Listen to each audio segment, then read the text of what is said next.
I'll move a little. I'm just repositioning myself. Yeah? Okay.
In our study of the planes of our existence in the synthesis of yoga, Sri Aurobindo has taken us through a journey through various planes, the physical, the vital, the mental, going always to first principles and describing what makes the physical world what it is, what makes the vital what it is, what makes the mind what it is, and the relationship between these. We ended last time almost wholly the paragraph where he discusses the mental world, and of this also, as we have seen with the vital world, there is constantly an action here on the physical world.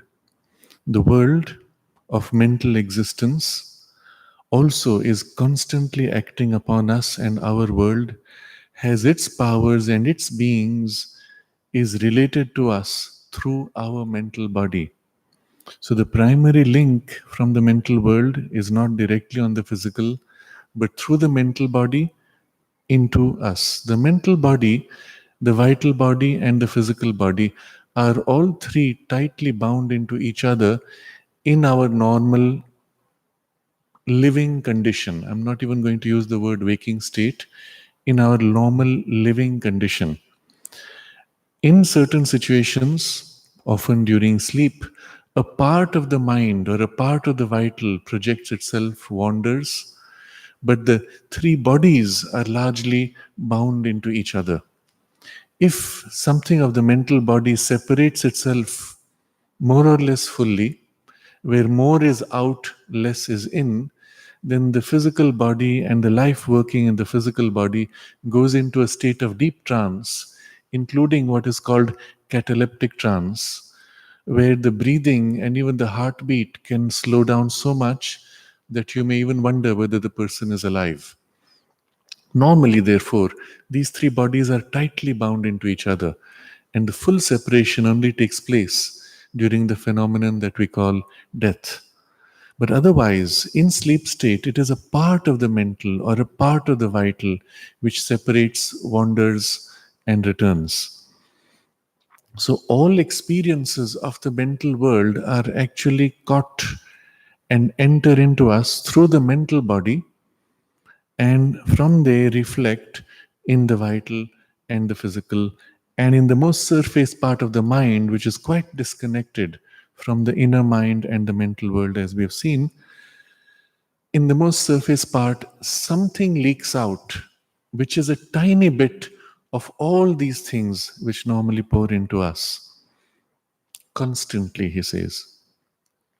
There, in the mental world, he says, there we find the psychical and mental heavens to which the Purusha can ascend when it drops this physical body, and can there sojourn till the impulse to terrestrial existence again draws it downward. So, this is the experience of the phenomenon of what we call death, where the mind or the mental body eventually separates out. But in this vocabulary he uses, when the Purusha can ascend when it drops this physical body. When we speak of death, we use this vocabulary that goes something like X died. In fact, X never dies, we never die, I never die. It is the physical body which is dropped from my consciousness. This is the true nature of that experience. And so, what survives is the person always. The physical body was the sheath that it took on in its most material layer. That is shed. The physical body, we could say, die, disintegrate basically. It dies or disintegrates. The vital body similarly has a phenomenon of dissolution of some kind, leaving only some essential elements of its learning. And in the mental body, similarly, the large parts of the mental body similarly dissolve, but the person survives. And the person is a combination of first the psychic being elements of the mental awareness, which is the current level of evolution, and elements of the vital consciousness. And if there has been work on the physical consciousness, some elements of the physical consciousness accumulated around it. And this complex is what survives. This is what he broadly describes as the Purusha, the person, capital P, but the true person, the one who incarnates. But containing all these, it's a complex thing. It's not just the psychic being cut off from everything else, it has elements of the other things also. But it sojourns at the level of your current evolution. So, the picture normally given to us, and we have discussed this before, but it's worth repeating. The picture normally given to us is of planes stacked vertically, and so as if you have come down, taken birth in the physical, and then you separate out and go back to some higher plane. But why can't you go all the way to the highest? The reality actually is that we don't live all in the same level or grade of consciousness, even when we are incarnate in a physical body. The ape and the human being can stand next to each other, but in consciousness, we will say the human is a mental being, the ape is semi mental or half mental. So we have rather to map it in this way as far as the physical evolution is concerned.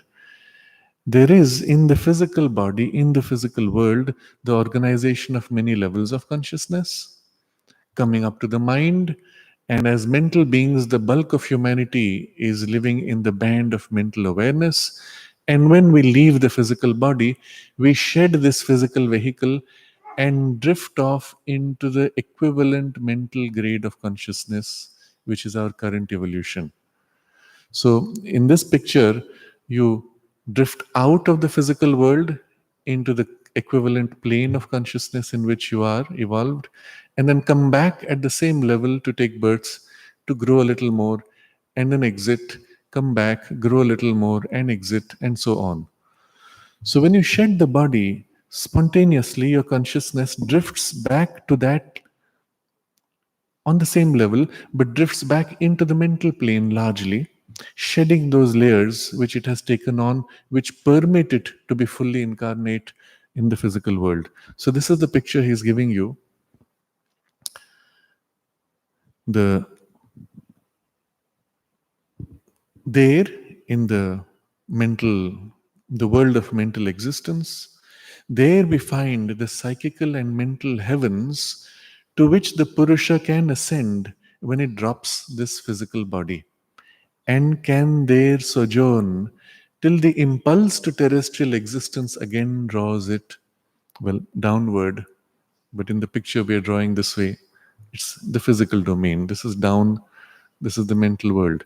You have to consciously picture it this way. This is the physical world where we are living. Into it, the vital world fills. Into it, the mental world fills, or a part of it. And your shift is like a shift in vibration into the mental domain. And then you do not feel or see the physical world anymore. But in the transition, you pass through the vital and the heavens and hells of the vital, which we have seen before. But here he speaks of the psychical and mental heavens. And the mental world, like the psychic, is also very rich, very complex, with many fine gradations. The parts of the mental which lean towards the vital often have the more desire driven impulses of mind.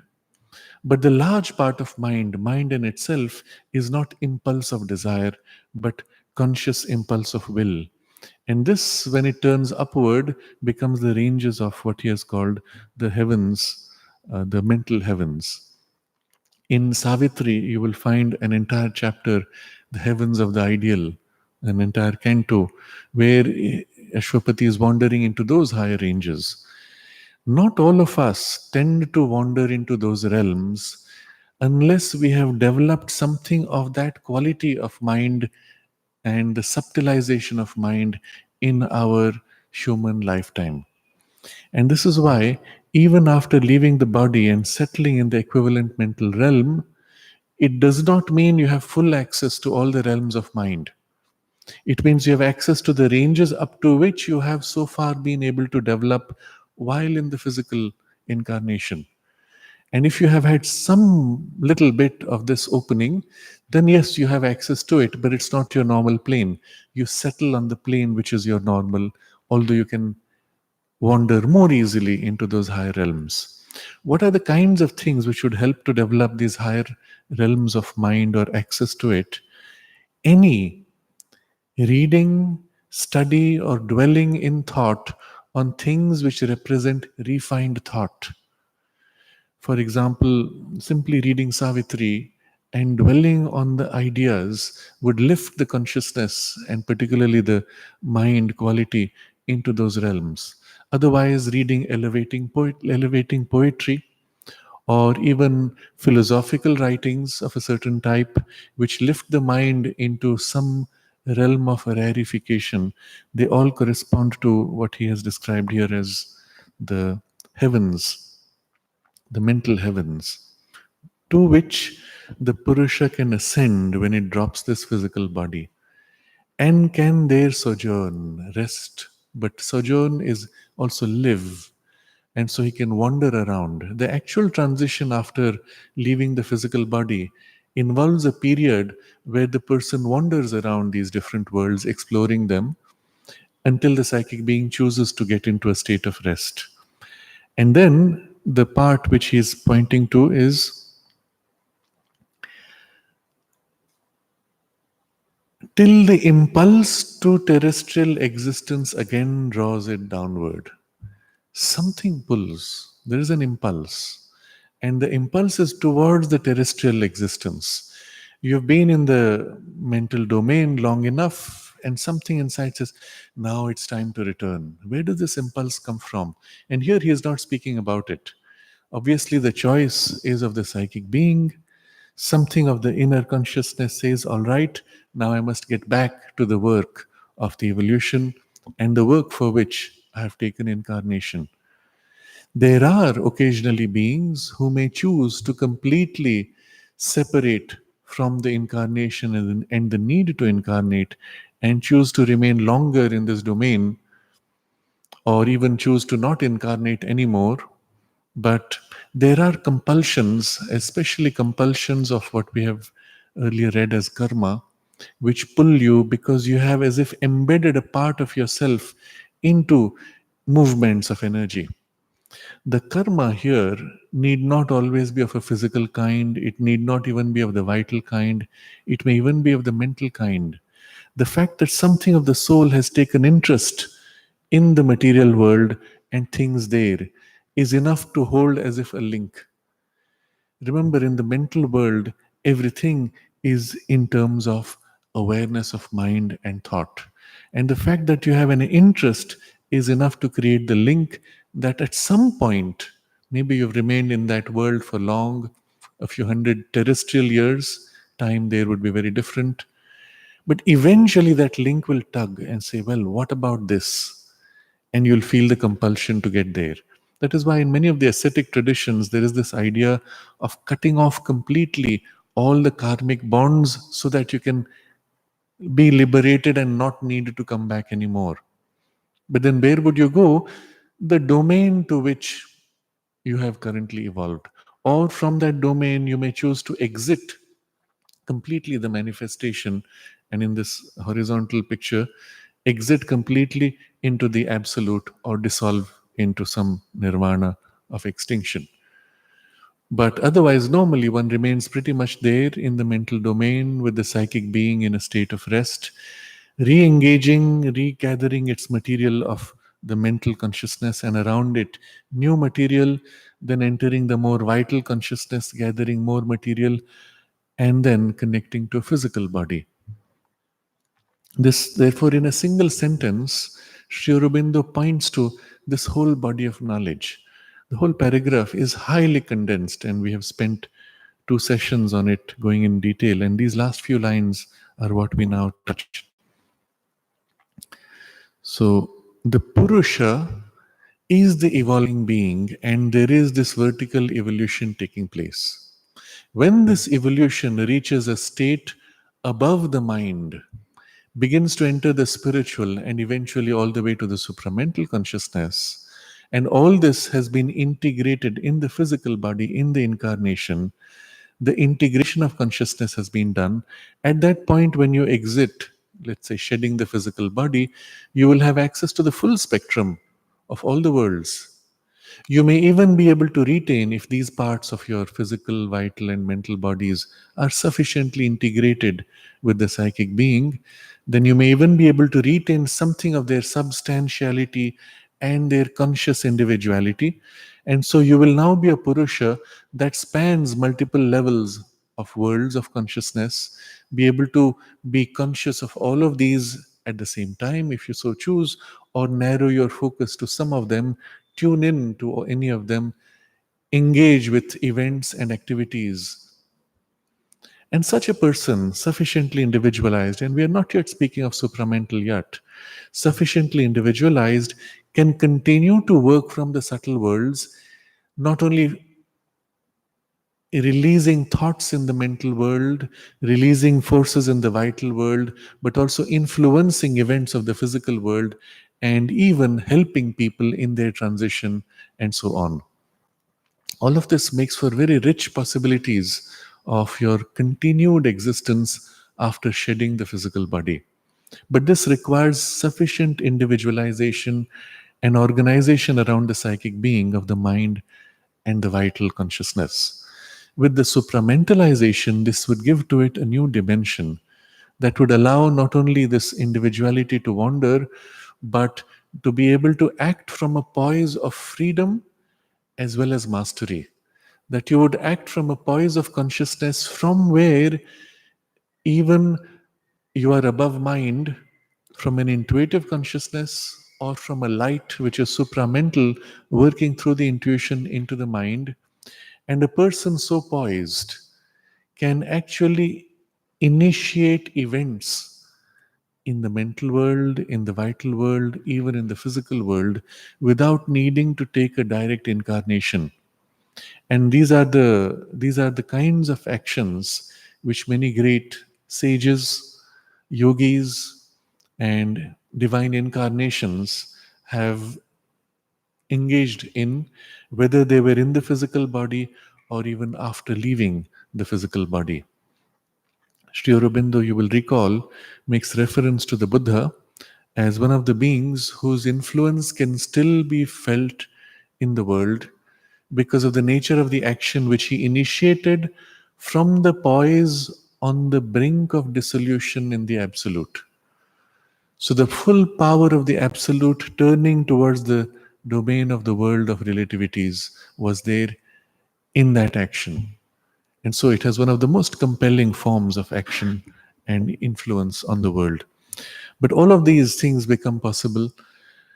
Sri Aurobindo only points to the fact that it is into this domain of the heavens, of the mental heavens, that the Purusha ascends to settle in the period of rest before incarnation. Speaking of the mental world generally, he says now, here too are many planes. With the vital, we saw the flexibility of energies as compared to the physical world where everything is bound in form. You know this flower because of the nature of the form that it has. But in the vital world, you know it because of the quality of energy it puts out.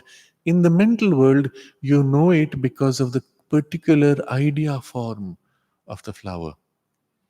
And in idea, the form being not rigid, the idea can flow freely. And there is, in fact, in the experience of the idea of flower, a multiplicity of forms in which that idea could express. And we have spoken a little bit about it last time.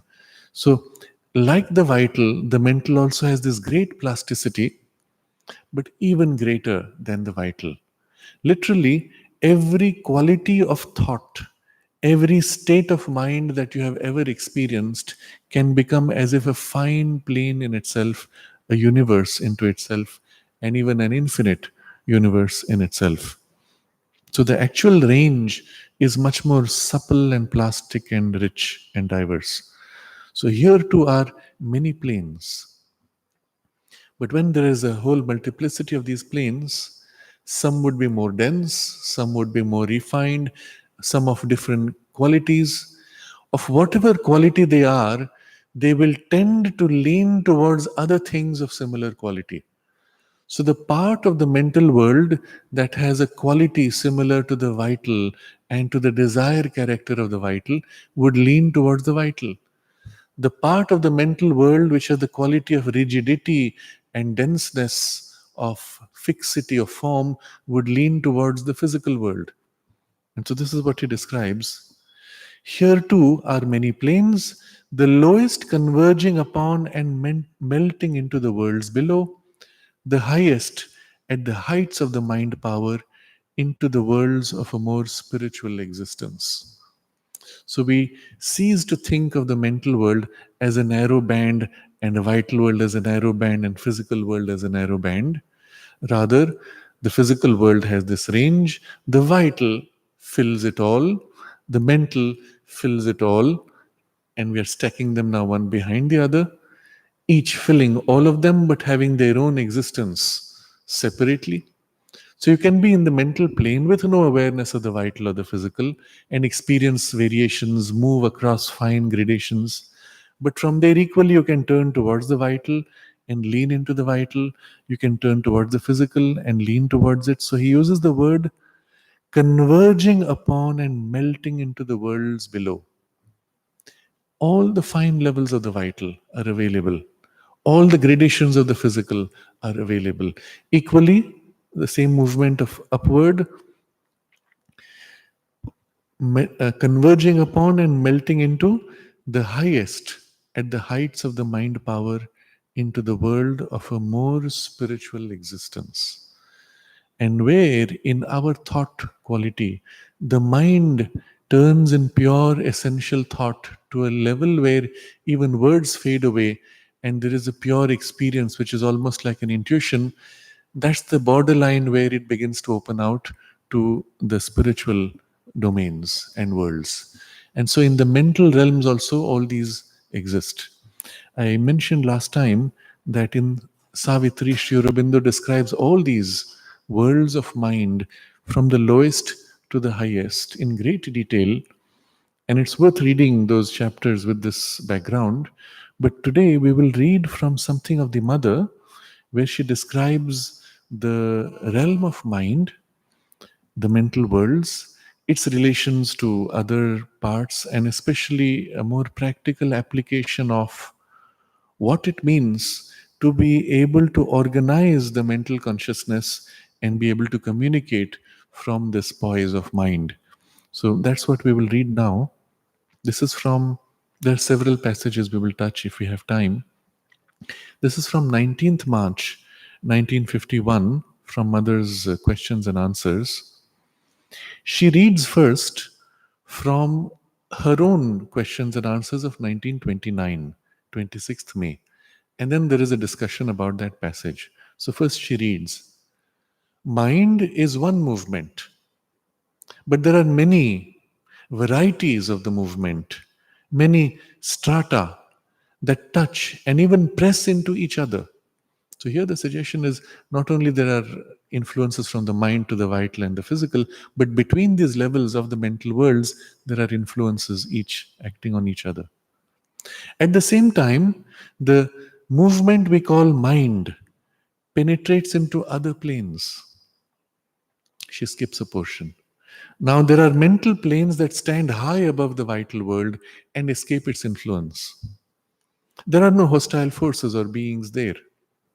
But there are others, and there are many, that can be touched or penetrated by the vital forces. So, this is the realm of the mind as it leans towards the vital, where the vital influence rises, but the vital influence does not enter beyond a point where you have ranges of mental worlds free of that. Generally, most of our dreams are in this range which is between the mental vital. So we are, first of all, mental beings, but we live often in our passions and emotions and desire nature of the vital. And so that's the range where we enter and wander. So you may actually have an experience which will be of the vital world, but you're not in the vital zone proper. You're in the mental world as it leans towards the vital, because that's our primary dominion. Someone asks, Mother, which mental plane are you speaking of? Mother, of the physical mind, certainly not of the higher mind. This is this range where mind says, I am conscious, and looks at the world, I am conscious of the world. For there are no adverse forces there. Higher mind is already open to the consciousness of the self. This is what distinguishes the higher mind. It is mind that knows the self, and all thoughts, all knowledge is seen in relation to self. So there you cannot have adverse forces. The reference is to the mind that deals with material things. Someone asks, are there beings in the mental worlds? Mother, yes, many. They are completely independent. They have their own life, their own relations among themselves, as in other worlds. So, by independent, she is meaning having nothing to do with the physical world and us. They don't concern themselves with human matters. They have relation among themselves. Only for a physical consciousness, time and space are not the same in the vital or the mental worlds as in the physical world. For example, those who are in the physical consciousness have the impression that shiftings in the mind are instantaneous. Compared with the higher consciousness, they are not instantaneous. But compared with the physical consciousness, they are instantaneous, of an extreme rapidity. So here is the sense of time which varies. In the physical world, you have a sense of time moving, and it is largely, purely in the physical world, largely objective. That is, if you have a clock in your pocket and I have a clock in my pocket, we can go anywhere, come back, our clocks will match. Yes, there can be movements which make tiny variations, a little bit slowing here and there. Physics obsesses around this, but largely it is the same everywhere. But the moment you enter a daydream, in your mind clock, you have spent an hour, or sometimes in a physical dream state, you've spent an hour, you come back, and you see the physical clock has only 5 minutes passed. Or the reverse. You've spent 5 minutes in your daydream, you come back, and the physical clock shows 1 hour passed. And that shows that there is a completely different speed of time, so to say, in the mental worlds. And it can be faster or slower, but mostly our sense from the physical world looking towards mind is, oh, you thought about it so quickly. And so it feels as if the mental world is faster, thoughts happen faster, or rather, compared to the physical world, the thoughts are instantaneous. You had a flash of an idea and it was there in an instant. But that's because you are much more engaged with the physical body and the physical senses. And so, seen from the physical consciousness, the mind went click, and there it was. But actually, when you look at the mind working in the mental consciousness, there was a process, there was a time gap. And if you compare this with still higher ranges of the spiritual, you can see the mind is very slow compared to that, which is truly instantaneous. And what is meant by that? You take back the example which we had many times the last few sessions. When I ask you to remember an event, your mind turns to want to know, and then from inside the memory comes forward. The thing inside which holds the memory has access to all the memories of your entire life, and it pulls out one memory. The pulling out process may involve a little bit of time, but the identification process of the memory is instantaneous. When I say, what you ate yesterday, breakfast, you take time to turn to access. The inner knowledge takes time to emerge, to come to the surface. But the identification of the knowledge before it began to come forward was instantly known, because there was never a movement of trying to find it. It was already there. So it is a state of consciousness in which all knowledge is simultaneously present. You want to know this? Ah, here it is. But all I've done is pick it up and push it forward. The time was of pushing forward. The identification was instant because I'm already aware of it. All things, all memories, all knowledge is already there in my awareness in that inner realm. And so there is instantaneity, instantaneousness. And it is this which is the nature of the supramental knowledge. In the supramental consciousness, all knowledge is there. It is what in the Kena Upanishad has been described as the mind of our mind, which already knows even before your mind has begun to go towards its goal. And because it knows already, your mind can move towards its goal and recognize when it has found its goal. So the suggestion here is the true knowledge is always there, it is always supramental, and because it is there, the mental process of searching for knowledge, recognizing it when you find it, is all possible. So, in that sense, mind is an inferior operation of a supermind in which it is instantaneous. So, compared to that, mind takes time, but compared to the physical consciousness, which is even more slow because it has to move from form to form, mind is instantaneous. So, it seems at least. So, but compared with the physical consciousness, they are instantaneous of extreme rapidity. Compared with the higher consciousness, they are not instantaneous because the higher is truly instantaneous. The beings of the mental world also have an individuality of their own, even a form that can be permanent if they choose to keep one. So here's an interesting idea. In the physical world, the form is rigid. In the vital world, we saw it is much more fluid. In the mental world, even more fluid. But the vital is form of desire, impulse, or force of energy, of consciousness. In the mental world, form is form of idea, of quality of mind, awareness, and idea. So as your idea changes, the form also changes. Your idea of yourself can change. So you think of yourself, I am so smart, and that's the form you have. I am so incompetent, and that's the form you had. You just shifted your idea of yourself, and instantly the form shapes itself to reflect your idea. So, form is so fluid, your idea of yourself is the permanent part, but it is not bound to the form. But if it chooses, it can hold a form of itself and stay with that. Often we have this, at least on our more surface parts, idea of myself which I put out to the world. I am so good, I am so nice, I am so angelic. Mother said when people came to meet her, they put forward the best of themselves, their angelic side, hiding the rest. But this is the part which we put forward when we meet the public. And then when we go back into our private space, we often shed that.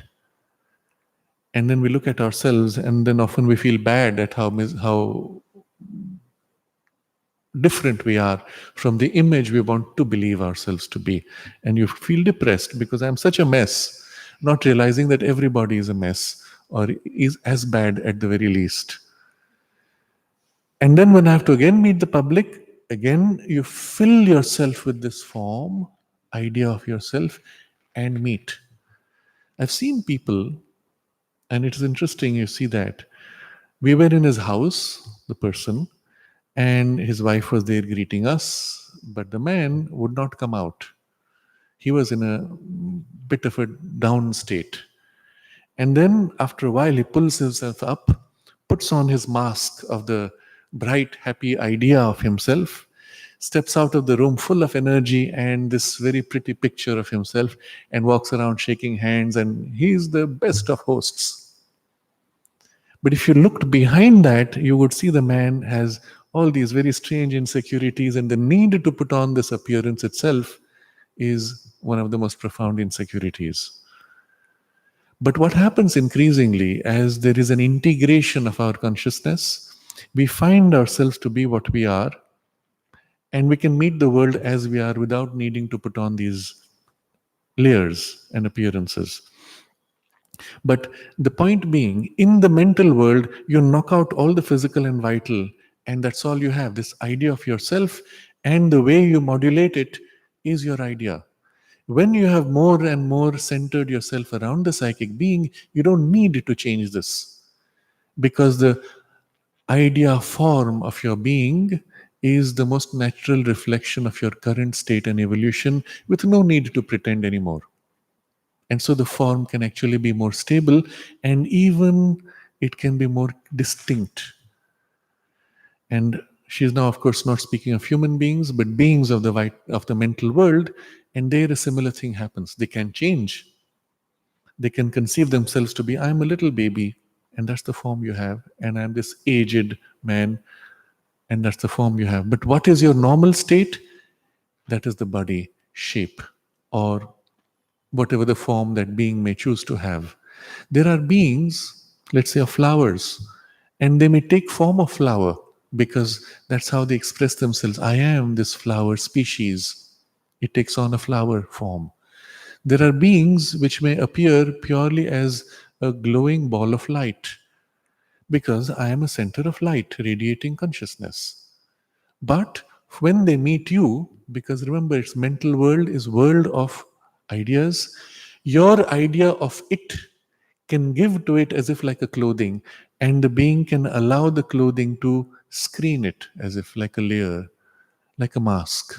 Or it may appear, choose to free itself from any of these clothings and appear as it is. Then you'll say, but you don't look like the angel which I think angels should have. Where are your wings? Where are your other forms? Where are your pointy toes shoes? Where is your cap? You're a gnome. Yeah, but I don't use that. I can take that image from your mind and put it on like a clothing if it helps you. But that's about it. So often, what they do when they meet with human beings, either spontaneously because of our expectation, we clothe them, or they accept to be clothed in a more familiar image of your culture, of your particular mind, and appear in that way so that you can recognize them. But if the same being meets in a different culture, it will have a different form, perhaps a different name also. Because as a pure mental idea, you're free of the sound form of the name also. And it will resonate in your mind in the form relevant for your language. Interesting. So your name to that being is the form in which you will meet it. Somebody else will meet it in a different name. Is there something which is a universal name? Yes, there is. If pure idea could translate itself into physical vibration of sound, that would be the closest to its essential name. And there is one language, or rather, we will say, there is an original language, which is the language of the gods, in which this happens.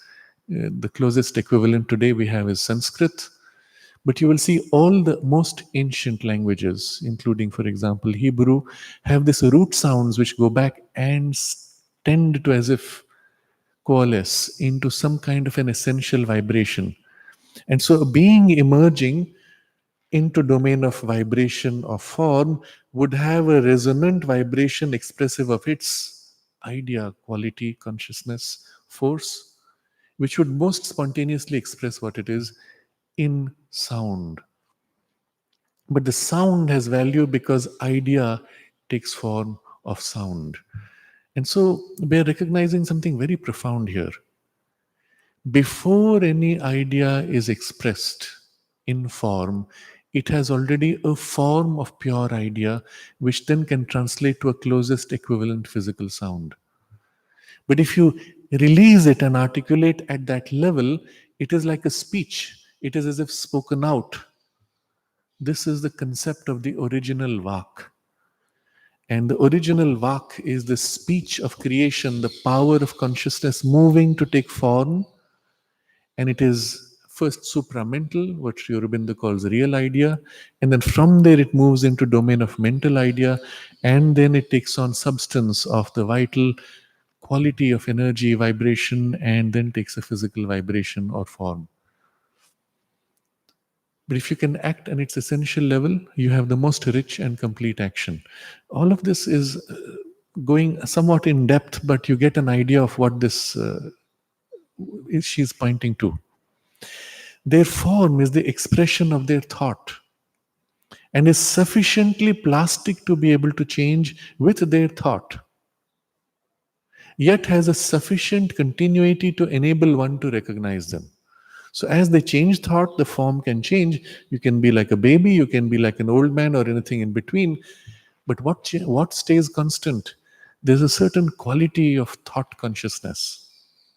This is distinctly that person. Oh, now you've come with the dress with the form of a little child. Fine. But I prefer you as your older, more sage, wise form. Okay, he appears in that form. In the mental world, that's how it appears. That's how it works. So the form changes, but the quality of thought consciousness can be stable enough that you can recognize. That's why she says they can hold a form that is permanent if they choose to keep one, but it doesn't matter. If you go out of your body, she says, and enter the mental world, you can meet these beings, speak to them, even make an appointment with them for the next time. Okay, let's meet tomorrow, dream state or out of body, and they're there. So in the mental world, remember, tomorrow, today, yesterday are more fluid because the sense of time is also in the domain of idea. So you can actually move back and forth on the timeline. You can go into the past and see what was of the past. Look into the future and see what are the forms currently coalescing. The total, sum total of current thought, ideas, and forms, and the imprint they're moving towards. You can also modify them there, and then it'll have a ripple effect eventually on the physical level, which is what you're doing when you create a strong idea formation. Let's build a new, whatever it is, auditorium, house, model, make a vase. What will it be like?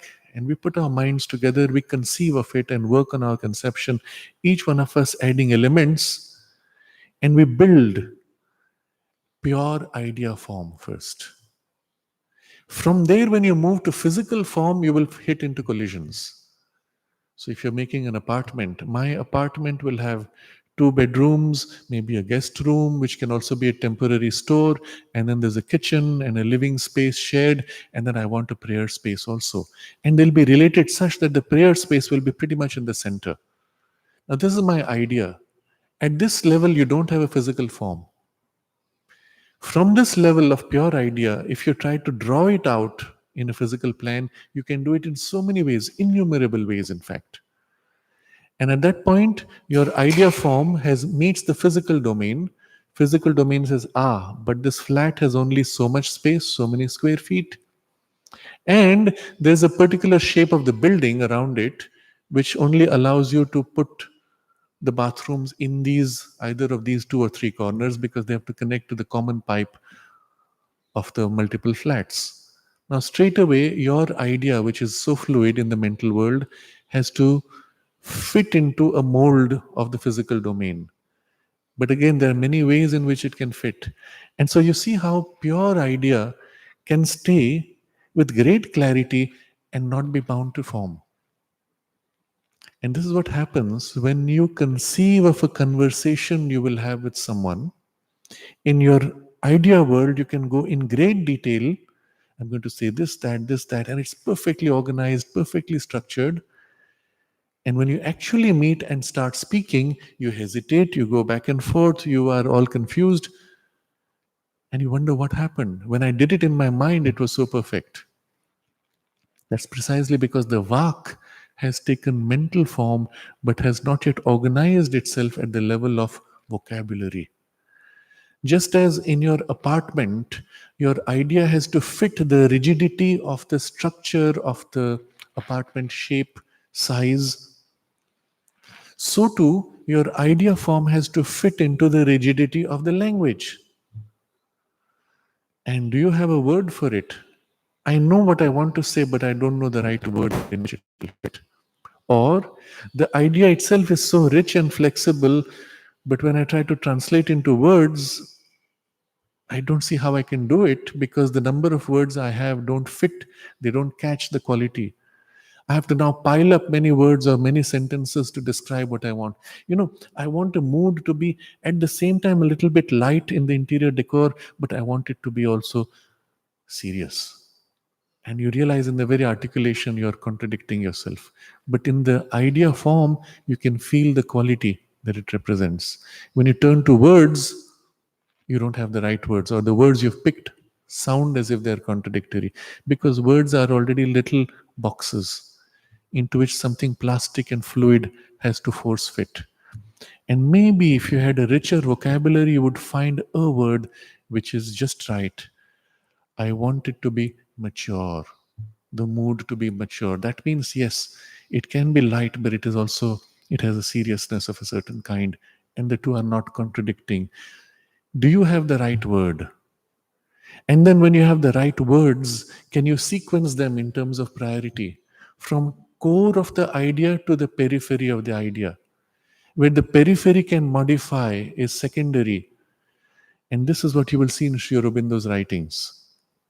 He will go to the heart of the idea and then build around it as if layer by layer all the other variations, second layer, third layer, fourth layer, and then the peripheral, and always using a precision of language sequenced in a way that does not lose anything. Is the closest you can come to perfect articulation. So this is the problem of pure idea entering from pure idea to domain of thought form, and then physical word form or language form. So Mother's continuing the passage. We're digressing, building on many things which she is pointing to. There are beings. You can speak with them, make an appointment. But what happens when you meet a being? In the mental world, remember, the being does not need words because the domain of idea, thought. If you have idea, thought open, they have idea and thought, instantly it reflects, or instantly of identification, you know what they're saying. You will notice in dream state, when you have a conversation, you will often, when later describing the dream, you will say, he didn't say it, but I knew this is what he meant. Or the person wants to say something, he speaks one word, and you know exactly what they mean with all the rest of the knowledge associated. Or no words are spoken, and you know what they mean. Because that's the way it works in the mental world. Instantly, thought reflects. So, someone asks, can they exercise their influence on a human being as the beings of the vital worlds do?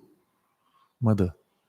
Many mental formations try to realize themselves upon earth, but these are generally created by human beings.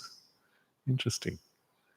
So the pure mental beings have their own formations there, but things which have to hit earth or which try to reach the earth are closer to the earth zone and mostly created by humans. They then continue to work in the mental world with the intention of influencing the minds of human beings. So every time you have a thought to do something, well, you have put out a formation which is trying to influence those events, but afterwards the thought hangs around and continues to influence other people's thoughts. This is what creates a kind of a mental clutter, mental pollution in this domain close to the human beings. And we keep catching thoughts all the time. And there's a kind of an automatic filter which drops things which are irrelevant. But they continue to try to influence.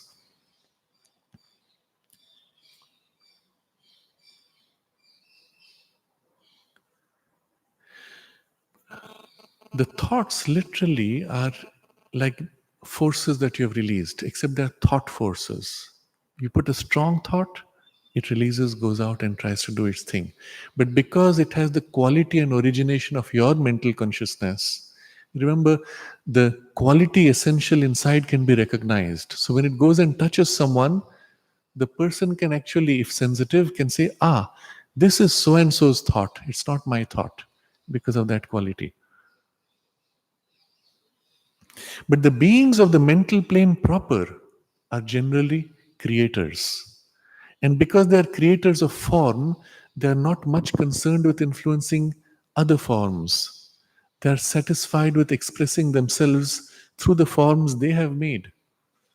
So, being of the mental world is creating all his mind forms, thoughts, ideas, and none of these need collide with your forms, thoughts, and ideas, or another being's forms and thoughts and ideas. So, each one as if becomes a world into himself.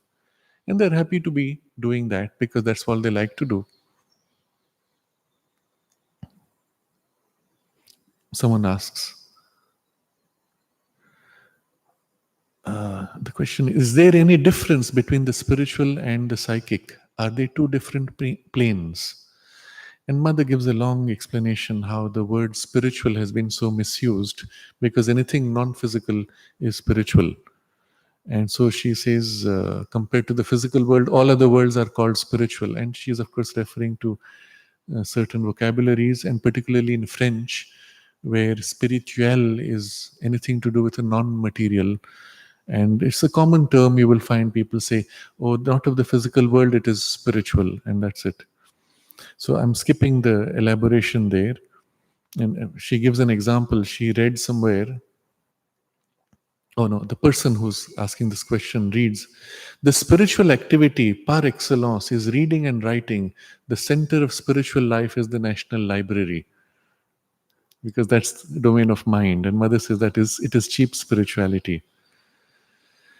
And then she speaks about how if you catch words, then you will enter into confusion, because someone uses word spiritual, you use the word spiritual, but you mean something totally different. And then she explains, and she uses this occasion now to go deeper into the whole question. So long as you have to draw your understanding from forms of words, you're likely to fall into much confusion about the true sense. But if in a silence of your mind you can rise into the world from which ideas descend to take form, at once the real understanding comes. So, pure idea descending to take form and then taking form of words. She continues, but here, in this higher region of the unexpressed mind, in its purer altitudes, you are free. When you enter there, you go out of yourself and penetrate into a universal mental plane in which each individual mental world is dipping as if into a huge sea. So, this is very interesting description. We will picture it like this. In our minds, in each one of us, above the brain thinking is the purer mind thinking. And then into that, there's a higher part of your mind, which is above words. And there's the pure essential thought. And each one of us has this domain of pure essential thought. We may not live there, we may not be conscious of it, but it is there even when you live in this more physical brain word part of the mind. But that is there. But each one of us has its own quality, climate, world of thoughts, pure essential thoughts. So when you rise into your pure essential thoughts, and I rise into my pure essential thoughts, and each one of us, each plugs in into this domain of pure essential mind awareness, in which you can see each of these plugging in. There is if little patches of that universal pure mind awareness. Okay. So now with this picture, you will see penetrate into a universal mental plane in which each individual mental world is dipping as if into a huge sea. So that's your local space of the sea. There you can understand entirely what is going on in another and read his mind as if it were your own. Because there is because there no separation divides mind from mind. Now, the moment you enter that domain in your part of mind, and from there you meet someone else's mind, well, it is part of one continuum of the sea of mind.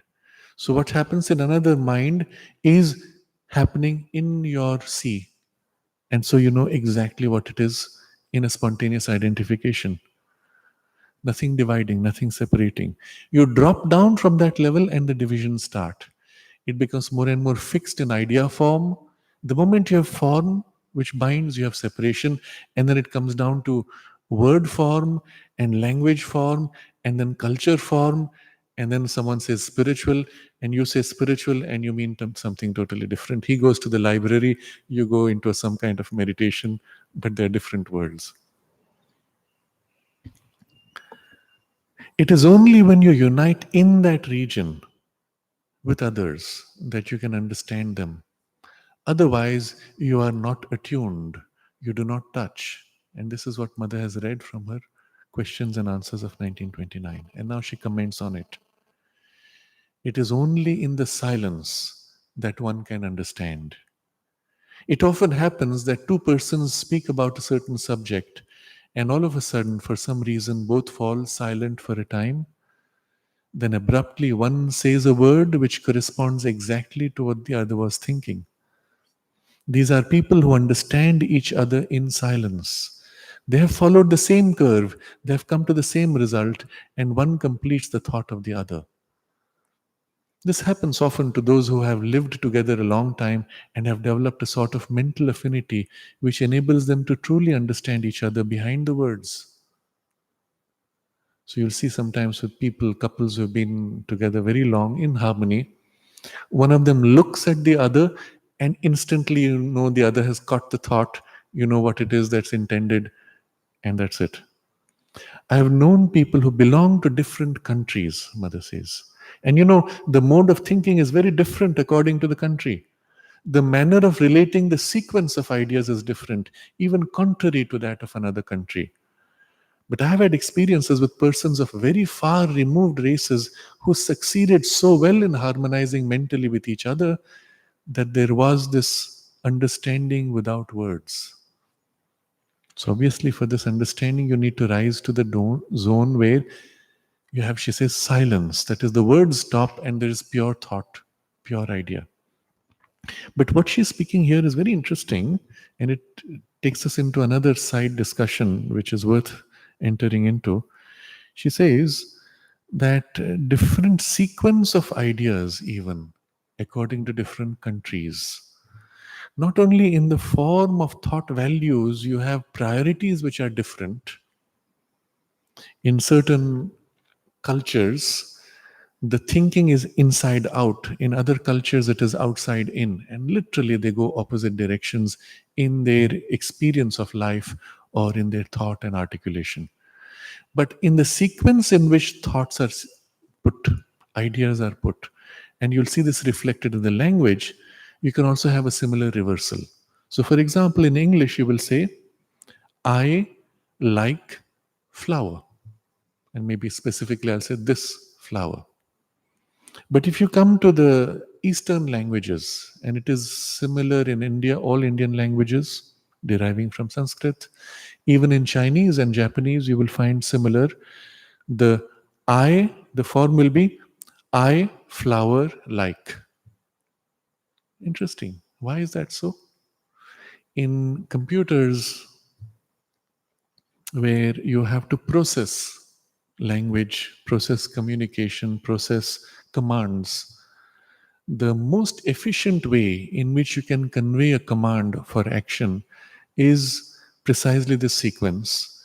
You put this word, I, then the word, the object on which you want to act, flower, and then the command for the verb.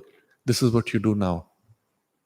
And the machine processes this, completes the process, and you have a bundle now against which you put the next word and the next verb, which takes it, processes these two, and now prepares for the next. So at any given time, you're processing only three separate ideas. And at each step, you complete processing and move on to the next. But if you said, I like flower, then I say I, and the machine is told like, and the process cannot act. The verb does not know what to do with like, what, whom, where. And it has to wait for something else to arrive before being able to act, but that comes after it. So there's a problem of sequence. So, in fact, in computer communications, when a computer sending print commands to your printer, for example. This is the sequence it follows. And interestingly, in languages, when you speak with this sequence, you have also the most efficient communication of transmission of ideas. Let's say in English language, I said something like, I am thinking of a tall, heavy, old, dark, leaning or almost falling tree. Now, you see what happened in your mind? While I was saying all those words, your mind was just in an empty space. What is he talking about? And suddenly I say tree, and your mind has to jump back and pick all those adjectives and try to fix it into the picture. You can't. You've lost most of them. Do you even remember which was the first adjective I used? I think I said tall, and then I said old, but all that is gone. All you have is left is a tree. Tree, and then something about it, maybe heavy, leaning, something old, not quite clear. But you've lost all the data. But if I say, I look at a tree that is heavy, tall, old, your picture is building up as I describe it.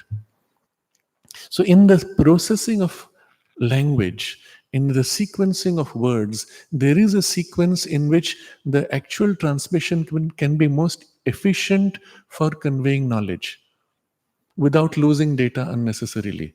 And you'll find this in the Eastern languages, I flower like.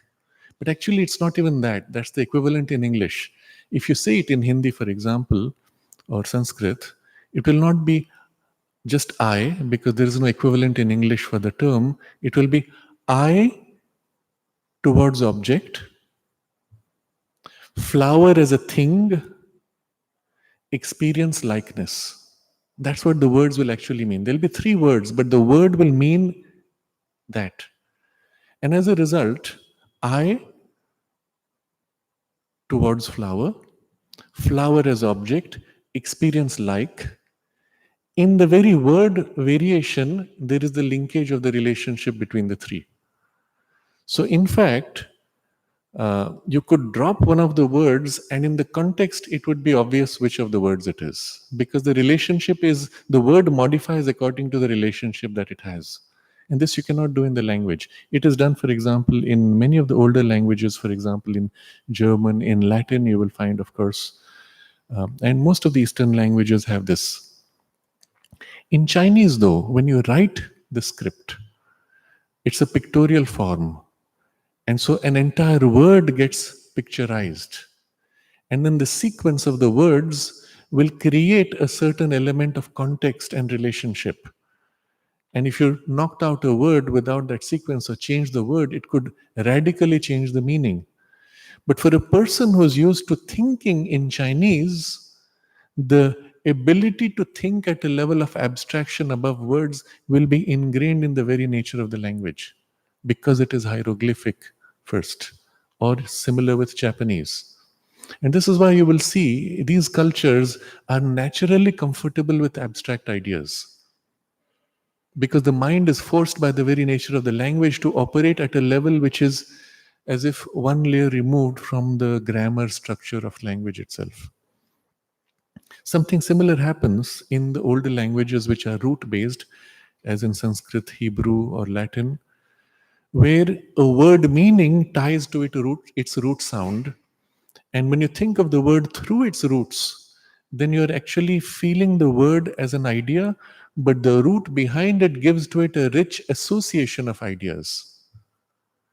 And which makes that a single word can be used in multiple contexts, or for the single idea, you can have multiple words depending on which direction you're approaching it from. So, in the Sanskrit language, you will have about several dozen words for water. Depending on whether you're highlighting its aspect of flowing, its aspect of clarity, its aspect of life nourishing substance, or whatever aspect through which you approach, the physical object water and its equivalent idea of water can be approached in many different ways with equivalent, therefore, different sound vibrations. Or a single term, jala, which represents perhaps the flowing aspect of water, could be used in a different context where there is some flow, and it would still be okay. And you would not lose meaning because of the nature of context and the relationship of the words. Now, all of this makes for the thinking pattern of the mind to be so different according to which language you have grown up with and the cultural context which has given to that language certain values. And this makes mind type, mind form, mind structure, and habit to be totally different.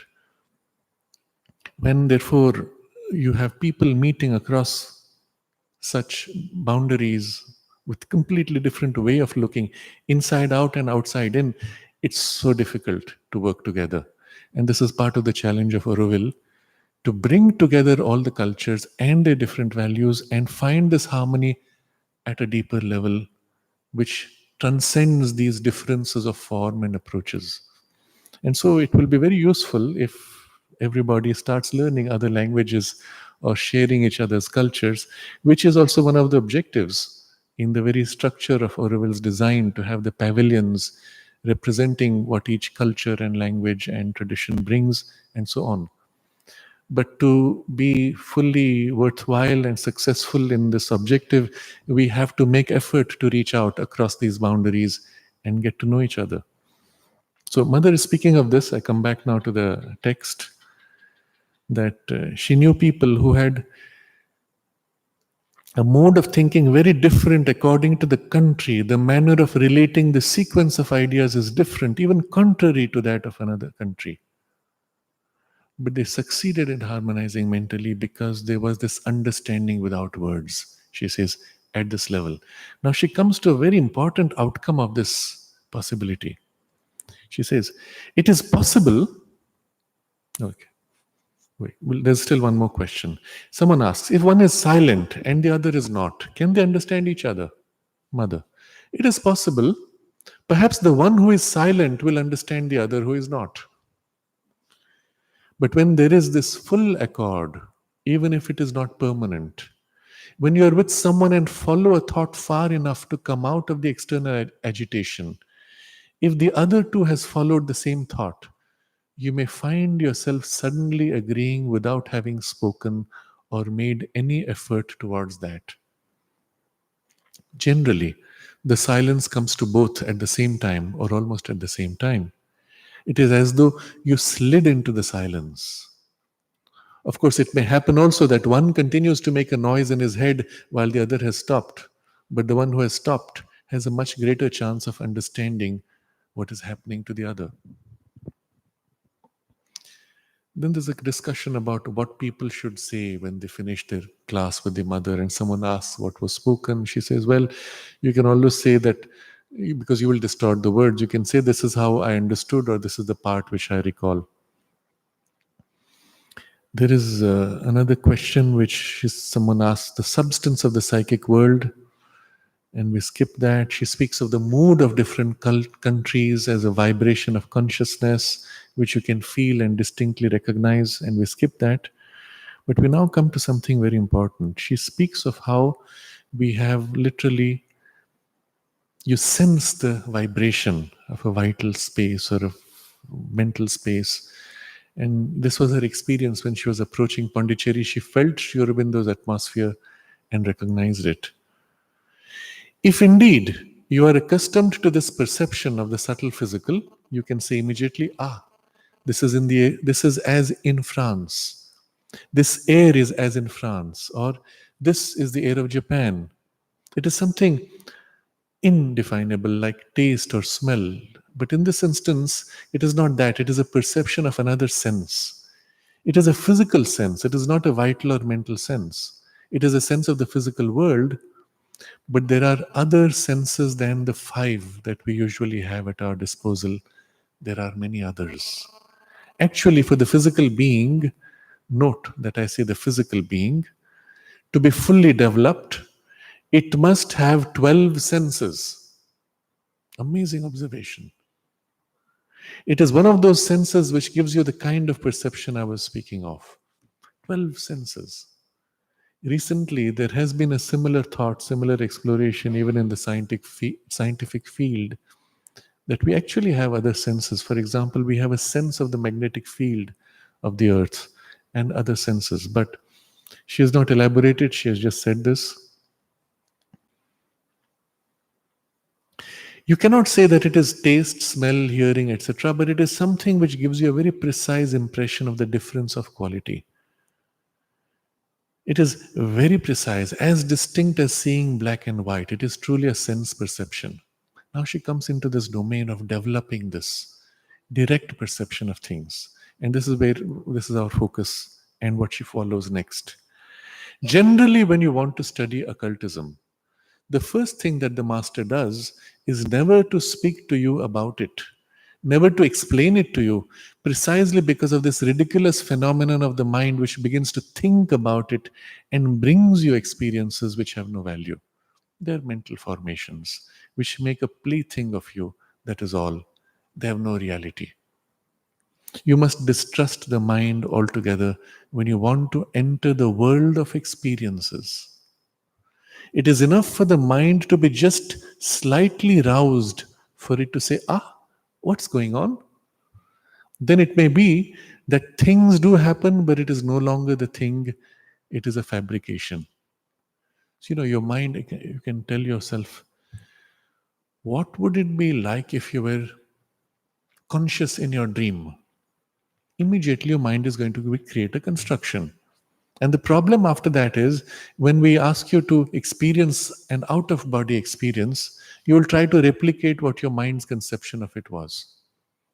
In fact, when you have an out of body experience and you're conscious as a lucid dream, the quality of consciousness and experience is so different that it doesn't correspond to this at all. So you can come back from the experience and say, was that an out of body experience or was it some dream or imagination? Because it didn't correspond to your preconceived notion. So the thing to do, and this is what she says in the occultism or any even a spiritual transmission of experience, you experience the thing, get used to it, and then now you start understanding what it is and give to it a vocabulary and a label. So, but for the first thing required, she says, first condition, know how to keep silent. And not only keep your tongue quiet, but silence your mind. Keep the head silent. If you wish to have a true, sincere experience upon which you can build, you must know how to be silent. Otherwise, you have nothing but what you fabricate yourself, which is equivalent to zero. All that one can say is, heavens, what a fashioner my mind is. Now, this is one passage, and there is subsequent to this another passage where she elaborates on this, and we want to get into this now. And this is one of the most interesting things.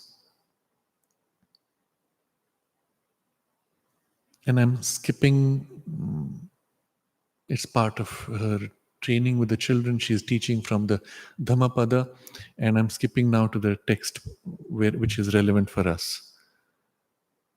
However that may be, I believe it is a practice to be recommended to everyone to keep a certain time every day to make the mind quiet, even still. And it is an undeniable fact that the more mentally developed one is, the quicker one succeeds. And the more the mind is in a rudimentary state, the more difficult it is. Now, this is in a context where she says how in certain Buddhist traditions, they sit every day to silence the mind for an hour or two. Those that are at the bottom of the scale, who have never trained their minds, find it necessary to speak in order to think. It happens even that it is the sound of their voice which enables them to associate ideas. If they do not express them, they do not think. I'm sure we've all met people like that. At a higher level, there are those who still have to move words about in their heads in order to think, even though they do not utter them aloud. And you'll often see the person enunciating, what if I do this? And sometimes with age, they lose the control of their speech and they keep on talking to themselves. Those who truly begin to think are those who are able to think without words. So that's the next level. That is to say, to be in contact with the idea and express it through a wide variety of words and phrases. There are higher degrees, many higher degrees, but those who think without words truly begin to reach intellectual state, and for them it is much easier to make the mind quiet. That is to say, to stop the movement of associating the words that constantly move about like passers-by in a public square, and to contemplate an idea in silence. So here's a simple exercise you can do. You can think about with words, let's say the idea of the divine's love for you. The divine feels the love to everybody. The divine feels the love for me. The divine loves me irrespective of what I do or don't do, and so on. You can think ideas. Or you can hold this idea of the divine love, the divine's love for the world, for the creation, and hold the idea and stay in it with a silent mind, with a focus on that idea of the divine's love for you. And let your mind become very quiet and let the feel of it gradually fill the idea. So the idea is a form, it's a container for the experience which is behind the idea. And when you catch an idea in its pure sense and hold yourself in a state of silent mind only on idea, bit by bit you cut through the idea to the experience behind. And after a while you begin to feel the divine's love for you and for the whole universe. It's a very interesting exercise, but she's referring to this, to contemplate an idea in silence. I emphasize this fact because there are quite a few people who, when mental silence has been transmitted to them by occult means, are immediately alarmed and afraid of losing their intelligence. This, you will recall the experience when Sri Aurobindo transmitted the mental silence to someone, and he jumped up and said, "Oh, I'm going mad." Because they can no longer think, they fear that they may become stupid. But to cease thinking is a much higher achievement than to be able to spin out thoughts endlessly, and it demands a much greater development. So, from every point of view, and not only from the spiritual point of view, it is always very good to practice silence for a few minutes, at least twice a day. But it must be a true silence, not merely abstention from talking. And then she says, "Now let us try to be completely silent for a few minutes." And she, of course, is trying to transmit. Whoever caught it, that's a different thing. Further on in the same series of talks, now she comes to the thing which I wanted. And here she's speaking about the ability to transmit thought clearly, with great clarity. And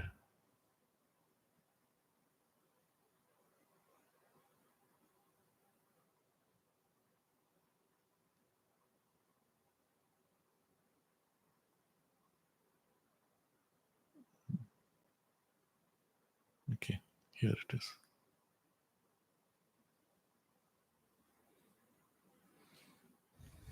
So here she speaks about how the idea, pure idea, can take on a clear mental form, and when it has a clear mental form, it transmits itself much more easily also. Let me see if I can find that passage.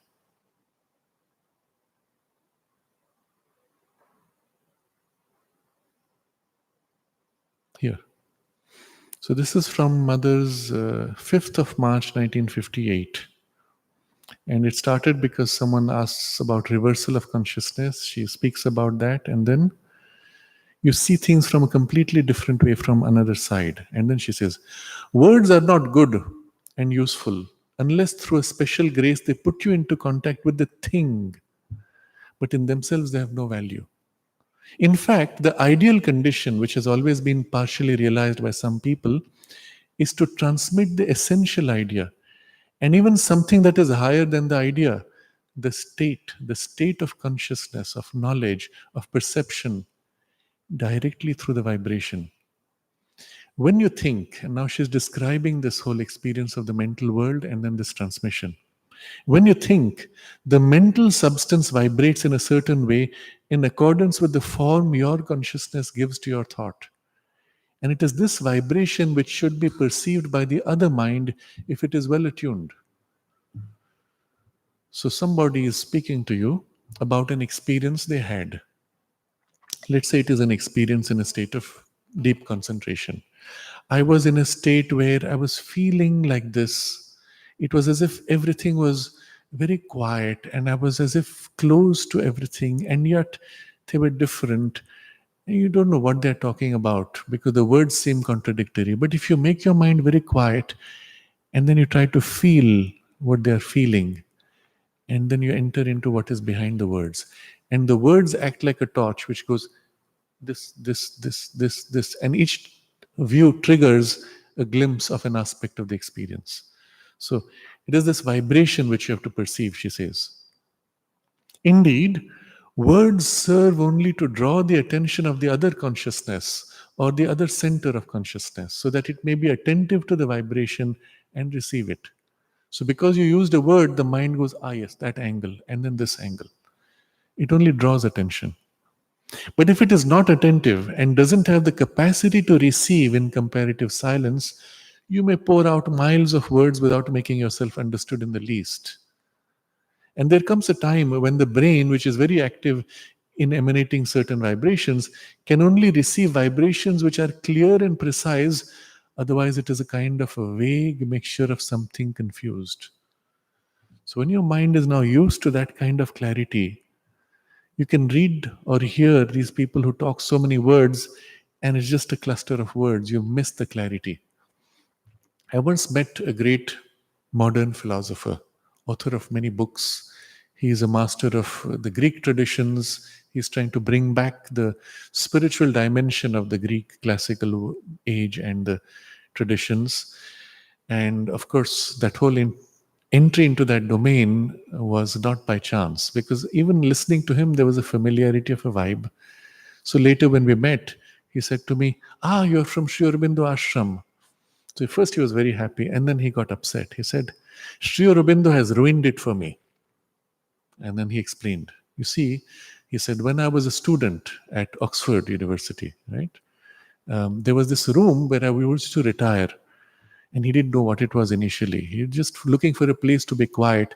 He found this room, which was Sri Aurobindo's room, which is now made into a library with all of Sri Aurobindo's books. So he said, I would retire into that room to escape from others, and I would read Sri Aurobindo's books. Wonderful. And I said, it was so fascinating. I would spend hours reading that every day. And he says, but he ruined it for me. Because now I can't read any other book, because all the other books are so full of words and they're so shallow. I cannot enjoy it unless it has the same kind of depth which you find in Sri Aurobindo. So see, he was blaming Sri Aurobindo for habituating him to this kind of deeper perception. And that's what I was recognizing when he was speaking or when he was trying to transmit ideas. There was this kind of depth which I said, ah, this is so rare. But he got it from his reading of Sri Aurobindo's books.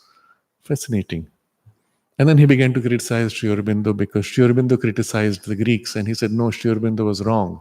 He didn't know Greek. I said, no, Sri Aurobindo was master of classical Greek and ancient Greece. And ancient Greek. He would write poetry in ancient Greek. He said, ah, I didn't know that. Interesting. So, when you get used to that, he says, otherwise, it is a kind of a vague mixture of something confused, imprecise, which gives the impression of a cloudy, woolly mass and doesn't evoke an idea. So one speaks, the sound is clearly heard, but it conveys nothing. It is not a question of sound, it is a matter of precision of the vibrations. So when you hear someone who speaks from that clarity of thought, you catch the idea quickly. When the person doesn't have the clarity of thought, you have patches and confused words. So now she goes into something very deep. If you can emanate your thought in a very precise way, if it is something living and conscious, emanating from your consciousness and going to meet the other consciousness, if, so to speak, you know what you want to say, then it arrives with the same precision.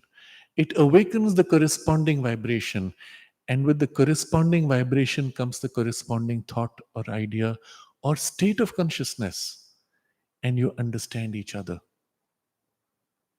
But if what is emanated is woolly, imprecise, if you do not know very well what you want to say, if you yourself are trying to understand what you want to say, you see how people actually, they are not sure what they want to say and they start speaking to become clear. And if, on the other hand, the attention of the hearer is not alert enough, or he is busy and active somewhere else, well, then you may talk to each other for hours, you will not understand each other at all. This again is the other factor. You are not clear in transmitting, but the other person is not interested or distracted. So while this communication is happening, if the other person's mind is wandering or he's thinking of something else, you miss the transmission. And then she says, and in fact, this is what happens most often. When you're able to see in the consciousness of others the result of what you have tried to communicate, it always gives you the feeling of, you know what distorting mirrors are? Have you never seen distorting mirrors? Mirrors which make you look taller or fatter, which enlarge one part and reduce another part. You're faced with a grotesque caricature of yourself. Well, that is exactly what happens in the other person's consciousness. You have an altogether grotesque caricature of what you have said. And people imagine that they have understood each other because they have heard the sound of words, but they haven't communicated. So, this is again an experience you will have. You discuss something in great detail, and then afterwards the person says, "Oh, yes, I understood. I agree with you. This is what you have said." And they repeat something totally different. And it doesn't match anything of what you tried to convey. So, now she comes to the skill which we can all develop, and we should work towards this. So, if you want to exercise the least effect on the mental substance, this is what we need to master action in the mental world. The first thing is to learn how to think clearly, and not a verbal thought which depends on words, but a thought which can dispense with words, which can be understood in itself without words, which corresponds to a fact, the fact of a state of consciousness or a fact of knowledge. Just try to think without words, you will see where you stand. Have you never tried it? Well, then try. So think without words. You get to an idea of what you want to say. Maybe you have words. Now make the words very quiet and hold the pure idea of what you want to say. And stay in it.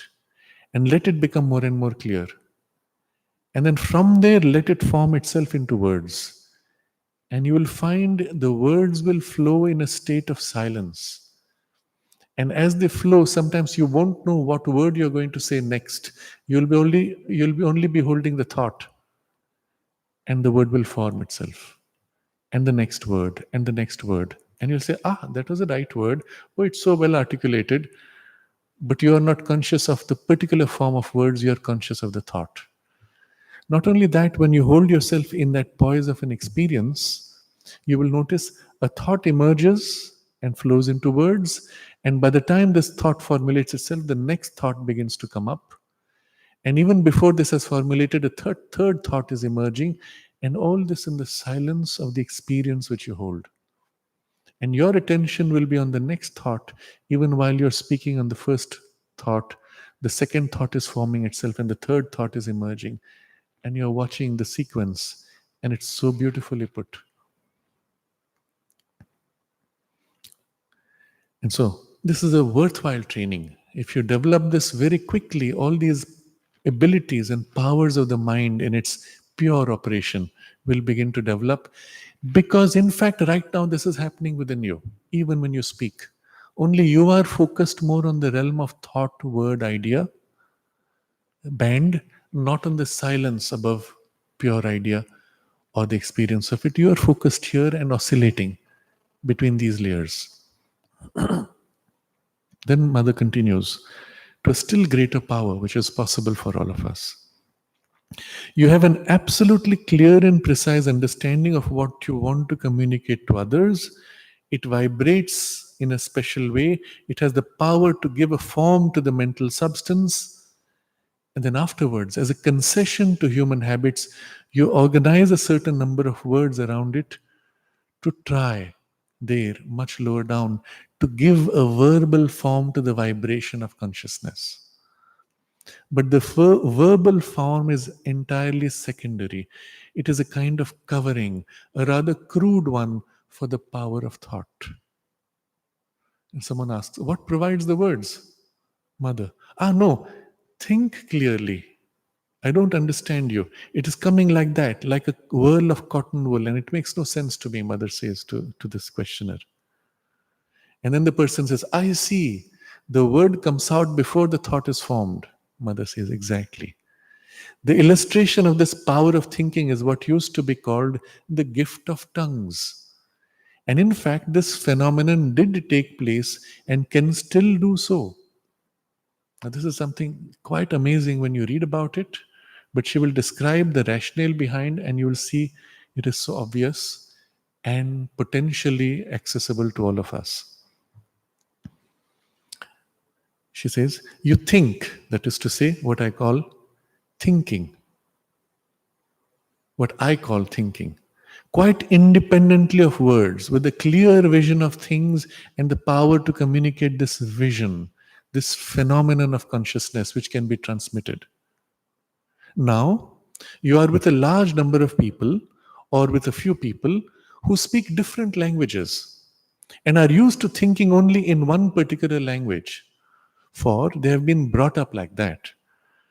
But you project the vibration of your vision, of your understanding, of your experience of things to attract the attention of the audience. You pronounce some words, any language at all. The one most familiar to you, that's of no importance. But your vision and your emanation are precise enough to be transmitted directly to the brain of the other, to the brain of the others, and in their brain automatically translated into their own language. So outwardly you are speaking in French or in English, but each one understands in his own language. People think this is a legend. It is not a legend, and it is quite understandable. It is something almost elementary when one goes into the region which I call the region of thought. I'm not speaking of supramental things, mind you. It is not a supramental power. It is simply the true realm of thought. That is, you begin to think. And if you had an audience which also thinks, the phenomenon would take place automatically. Only there are very few people who really think. And when they do it powerfully enough, it breaks down the obstacle in the altogether superficial and down to earth perception. It rises up like this gesture showing a curve. It goes up into a higher region of perception, and then in each one, it falls back into the domain of his own language. And each one says with all the sincerity of his experience, oh, this person is speaking this language. And another says, excuse me, he is speaking that one. And the third one says, oh no, he is speaking that other one. And in fact, each one is telling the truth. He probably does not speak any of them except the one he normally uses, or one or two others. But it's that. It does this same gesture and then falls back like radio waves. There, mother says, there, we are going to try. I'm going to tell you something. We shall see if you understand. And then mother goes for the meditation in the silence.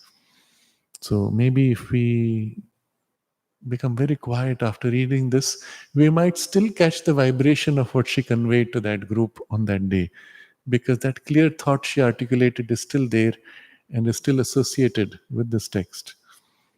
But so we now end with this part of the discussion. There are a few other portions which also relate to the power of thought and clarity of wordless communication. But this last one, which I read out, is, in fact, what Mother herself did when she said that, oh, it's not just a legend and it's quite common. She's saying that from her own experience. And I've shared here that experience before. It was a group that came from Karnataka, from one of the more outlying villages, who had only the linguistic uh, knowledge of their own Kannada language. And a few people, of course, spoke in English, but that was all. And the group came and met with the mother. Afterwards, the group went to eat in the dining room. And while they were eating, one of the members of the group who only knew Kannada, he said, you know, Mother told me such and such a thing. And the other people said, no, it can't be. How can it be? You see, each one of them took blessings, and sometimes they had some conversation. And so the person says, Mother told me such and such thing. They said, it can't be. What language did she speak? He said, of course, she spoke in Kannada. And they said, no, but it's impossible. Mother does not know Kannada. How can it be? Oh, but he says, I asked her in Kannada and she answered in Kannada. So he was adamant. And so, because he was so adamant, the head of the group sent word to the mother. And it went through my teacher, MP Pandit, and he took to the mother and asked, this is what they're saying.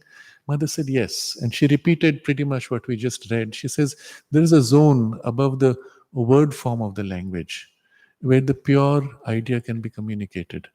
And if you go on that level, the person can speak any language and you will understand. And you answer in your language and he will understand. Now, this obviously meant to this person who spoke or who heard the mother in Kannada, in his mind that access had sufficiently developed. If it had not, she could have transmitted, but his receptivity would have been somewhat weak. But even with a weak receptivity, if her transmission is strong, it would take this result. But obviously, something in his mind had that clarity of reception also, so it happened easily. But it is an exercise we can all attempt. The key is to take at first a language which you are only weakly familiar with, and then listen to somebody who is speaking with great clarity or expressing a strong experience. And so you catch a few words of the language enough to give your mind a direction of the meaning, but the rest of it, you make your mind very quiet and try to feel what he is saying or what he is trying to communicate and catch. So, as an exercise, it is extremely valuable, extremely useful, and you'll find you can sense much more than the words which are spoken. Sometimes you will catch insights of thoughts which are not spoken also. And you'll say, this is what the person wanted to say, but he only spoke a little bit of it. And all of this becomes possible when you start training your mind to become silent. So, first step of the training, make your mind silent. And in the silence of your mind, the consciousness is also greatly amplified. And the consciousness of pure mind, pure thought, pure idea can also grow. And you can then train yourself to rise above words to pure idea, hold idea without words, and then articulate with words, and so on. There was a brief discussion last time afterwards as we were driving back about this words and thinking without words. And so I'll read about this. This is from Mother's Agenda, where she's speaking with Satprem, August 27th, 1966. And then Mother points to the stack of bulletin journals. She says, we live in words. It's unfortunate. And she says, one can't think without words, but one can know without words. The phenomena of consciousness that aren't expressed in words are always of a much higher quality, much higher. And Supreme says, but to convey them to others, you have to use words. Mother, yes, that's the trouble. If only I could make them receive my answer without writing words, it would be really precious. You see, she doesn't say, if only I could communicate. She can communicate. She says, if I could make them receive my answer without words, without writing words, it would be really precious. It would save a lot of time. But not one in 1,000 receives like that. Some do receive, but very few.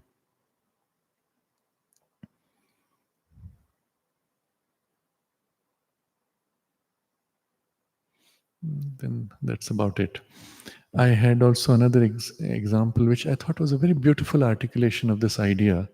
This was spoken by one of the very recent masters in Europe. His name was Paul Baumann in Switzerland. I had occasion to meet with him twice. He was quite an exceptional man. And it was with him that I mentioned earlier. I had on some occasion, I had this experience that sitting with him, he was drowsy. He was 91, 92, and he seemed to fall asleep. So I said, okay, he's meditating. I'll also meditate. And I connected myself with and invoked Mother's and Sri Aurobindo's presence. And in the moment when I experienced the contact, he brightly opened his eyes and said to me, "Your friends are most welcome here." And I said, well, what is he talking about? Is it my friends, like in human friends, or is it this? I didn't expect in Europe to meet someone who would have access to that kind of communication. So I'm actually at two levels at that point. And is he talking about this or that? And then again he closes his eyes. And then he opens again and says, "Are they happy with what they have found upstairs?"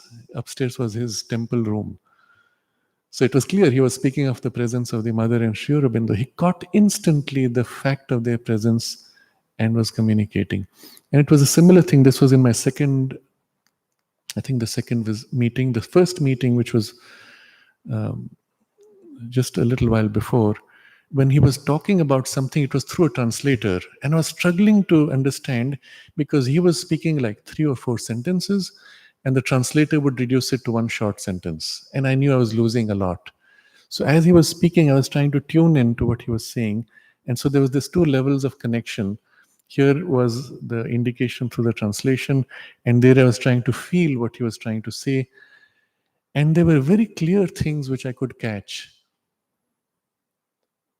And it was clear what he meant. And what came through the translation was very confused and often a little piece, but it was enough to confirm that what I had caught was real and it was what he meant. And later, sitting with the person who was translating, I asked, "Can you elaborate? What was the point there?" And I confirmed that it was pretty much what it was. But it was possible, and it was an exceptional, he was an exceptional being, and it was one of the most exceptional experiences I will say I've had in my life with people of a spiritual kind. So he said to his people something very interesting. He said, "You know, one word conveys only one little piece of an idea, and one sentence constructs the full idea. We should be able to communicate an entire sentence in a single word, or an entire paragraph in a single word." And he was trying to get them to understand that they have to learn to be able to receive like this. So he should be able to say, "Look," and you should catch the whole experience that he shows you. That's the idea, isn't it? A single word should be able to say. And of course, depending on what you're saying, if I say, "Look," that's not the tonality of the look, but the idea which I convey. And then "look," and it's a different idea. But the sense was, he said, you should be able to condense an entire paragraph into a single word. And then he said, that's how it is in the higher worlds. You think about that. When you enter the mental world, and all that we have read of the mother's description, it's so obvious. This is what she's saying. And maybe you can dispense with the word. You are communicating, projecting a single idea experience, I will say, or a pure experience just like that. And maybe at best you use a single word to speak, and that's it. It's done. And this is what mother would do often. When people would ask her a very complex question, and she would give a one-word reply, "Yes."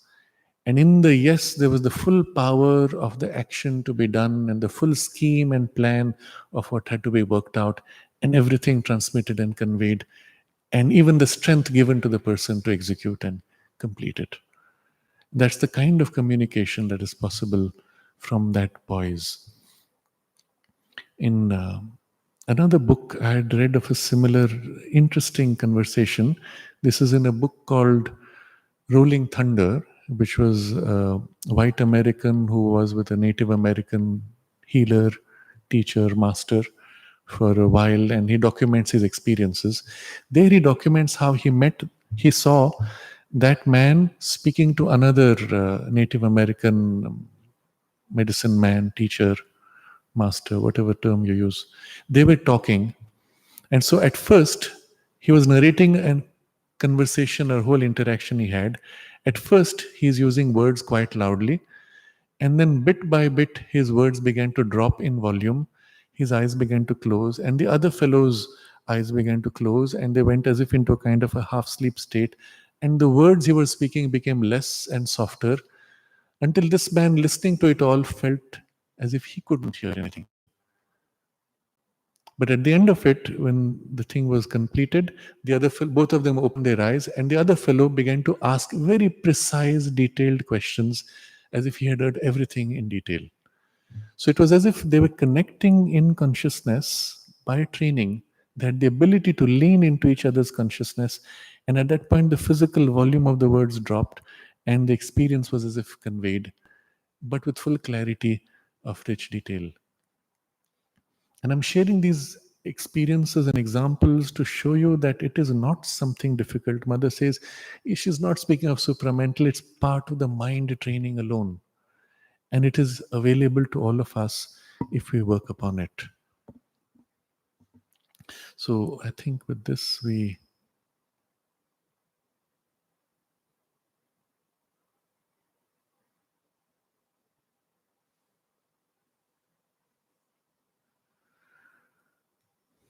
that's it. We'll think that we complete our discussion with mental domain.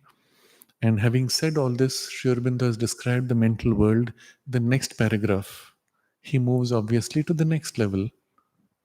These highest worlds. You remember he said the mind melts into the worlds below, and the highest at the heights of the mind power into the worlds of a more spiritual existence.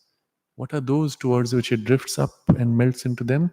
These highest worlds are therefore supra-mental, transcending the mind. They belong to the principle of supermind, the free, spiritual, or divine intelligence or gnosis, and to the triple spiritual principle of Sachidananda. From them, the lower worlds derive by a sort of fall of the Purusha into certain specific or narrow conditions of the play of the soul with its nature. So, this is going to be the discussion next Friday. The relationship of these higher ranges, which are the free, pure consciousness, liberated, spiritual, and from there, how the mind, vital, and physical worlds form by a fall of the Purusha. And what does it mean of this fall of the Purusha? What are these narrow conditions of the play of the soul with its nature? How does this form? And more importantly, the fact that there is no gulf between all these worlds. Each melts into the next, below and above, which means our own mental consciousness not only drifts down, integrating all the way into our physical body, but into the higher ranges, drifts and melts into the higher spiritual ranges. And just as we have seen from each of these planes, there's an influence on the lower, the vital on the physical, the mind on the vital and the physical. So, from these supramental realms, the influences on the mind and the vital and the physical, all of which will be part of the discussion of the next paragraph, which is the last paragraph of this chapter, which we take up next Friday. And we can pause here for any comments or questions. Yes, Joel.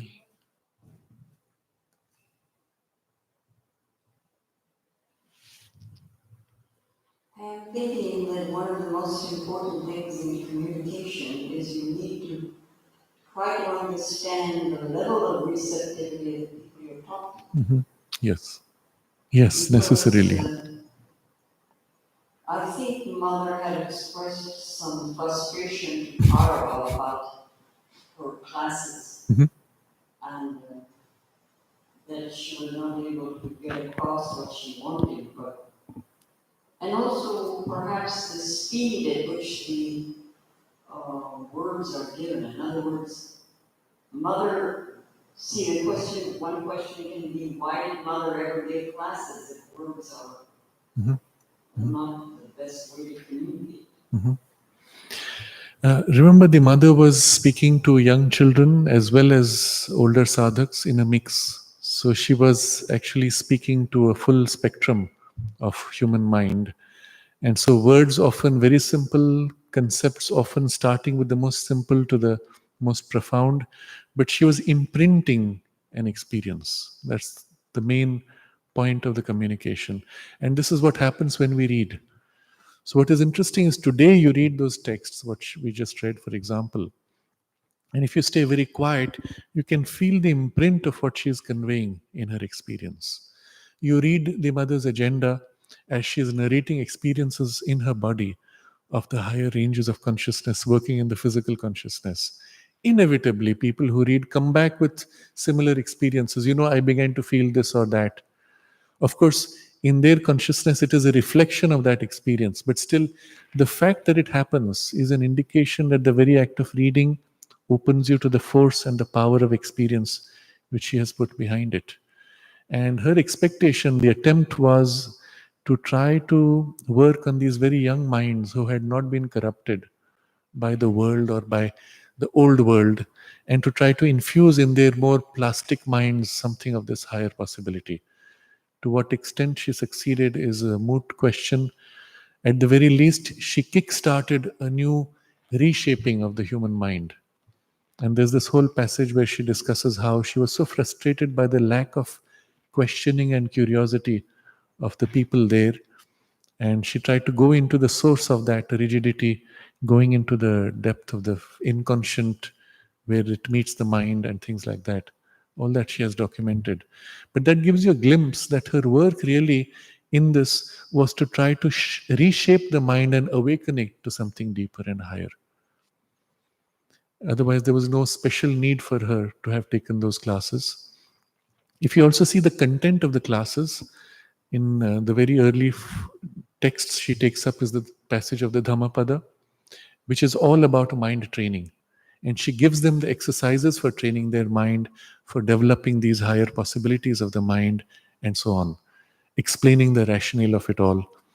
Unfortunately, today, most people don't read those things. In fact, they're an excellent starting point for a program of self development, even well before one may enter a spiritual training of the program. If I may say something else, I wanted to say in response to an expression of Joel about education. I asked myself if I were responsible for educating people, what would I consider education? And I thought, what occurred to me was, for the mind, teach them to Google for two reasons. First, to awaken the desire to know something. As Mother said, most people don't know how to think. Yes. But many people don't have any interest in learning anything. Mm-hmm. And for the vital, to teach people to be kind. Because she said the superman would be kind. Yes. And then for the physical, to take care of the environment, Mm-hmm. one's own Yes. health. Yes. It's a good program. So, but I wondered why Mother expressed frustration in the sense, if you try to communicate to someone, is it your responsibility if they don't understand? Is it your failure? So there are two things. One is you recognize that a person has a limited capacity, and then you have to develop the ability to be able to articulate in a language that the person can understand. If, on the other hand, you realize the person has a capacity for higher access and the person is only used to a narrow band, you can use that as a point of hook and then actually pull them up to a higher level. This is what often happens when we start reading Sri Aurobindo.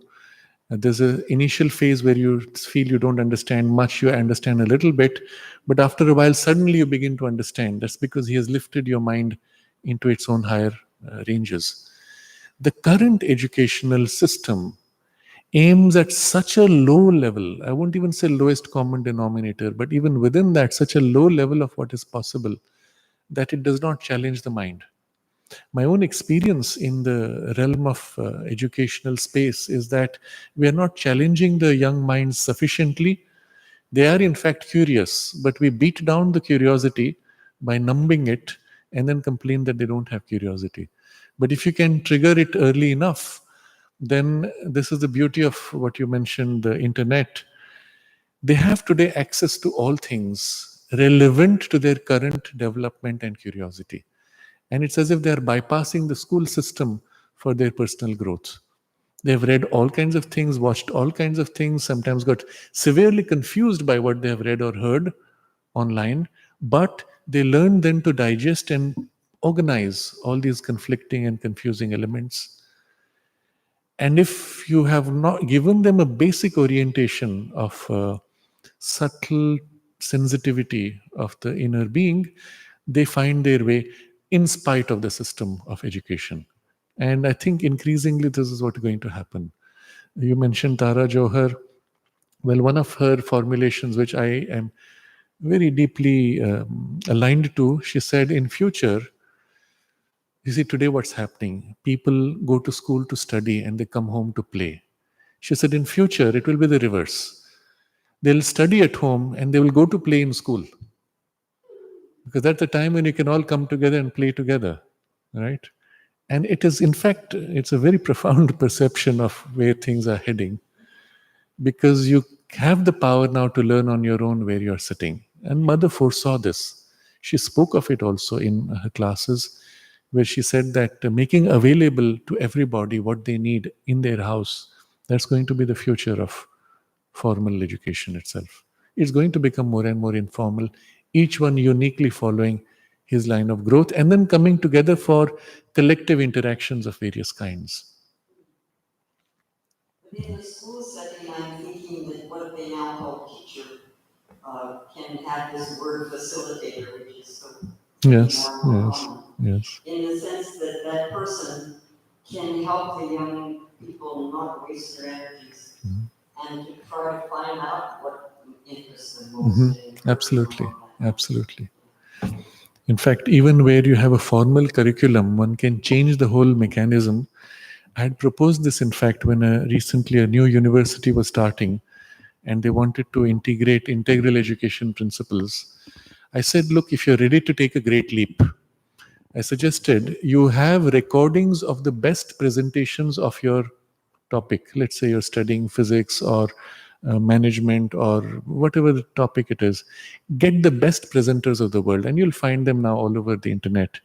Gather those, and you have rooms where you have only computer screens with people with headphones. Children can go anytime, read, watch, and study on their own at their own pace.